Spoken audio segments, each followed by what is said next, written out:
porter, c'est le match de l'année, c'est depuis. قال لك أنا منذ قدومي قبل 4 أشهر كان التركيز متاعنا والهدف اللي منصوب هو الترشح في المرتبة الأولى في دوري المجموعات والترشح للربع النهائي بكأس آسيا. قال كان دائما التفكير متاعنا في الأولوية لكأس آسيا. قمنا بالخطوة الأولى، نجحنا في الخطوة الأولى، ترشح في المرتبة الأولى في دوري المجموعات. بقات الخطوة الثانية. احنا الناس الكل متحمسين، اللاعيبه الكل عندهم رغبه كبيره باش نفوزوا بالمباراه هذه، باش نكملوا في الحلم اللي هو يتوجوا بكاس اسيا. عندي فريق قادر على المنافسه وقادر باش يحقق الحلم نتاع الجمهور اللي غاب عليه فتره طويله، هو الفوز بكاس اسيا. بكره مش انا نوعدكم اللي اللعيبه نتاعي كل مش تقاتل من اول ثانيه الى اخر ثانيه في المباراه.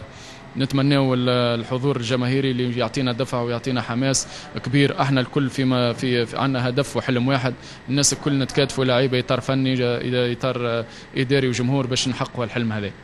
قال لك صح، هي يمكن نوعا ما اسبقيه الكالديرون درب الفريق يعرف اللاعبين، لكن انا شخصيا نعرف فريق بنياس، نعرف اللاعيبه نتاع بنياس، وسبق لي دربت بعض اللعيبه في فريق بنياس.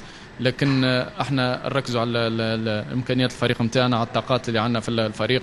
احنا قادرين باش نفوزوا في المباراه هذه، نعولوا على الجمهور نتاعنا، نعولوا على الدفع والحماس الكبير والضغوطات اللي يجي يمارسها الجمهور باش نفوزوا بالمباراه.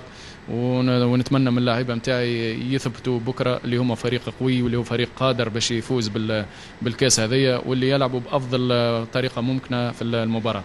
قال لك انا ما عمري ما نعلق على تصاريح المدربين الاخرين، ما نهتمش بالتصريحات نتاع مدربين الفريق المنافسه. عندي فريق، عندي لعيبه جاهزين، عندي لعيبه عندهم هدف اللي هو باش يفوزوا بالمباراه، هذاك هو الهدف المهم. قال لك اخر كلام نقول لهم اعطيوا كل ما عندكم، اعطيوا كل طاقاتكم ومجهوداتكم في الملعب.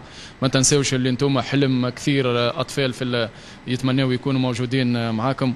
كملوا الحلم هذا، وحلم انتم باش نقدروا نكملوا الحلم هذا هو الفوز بكاس آسيا.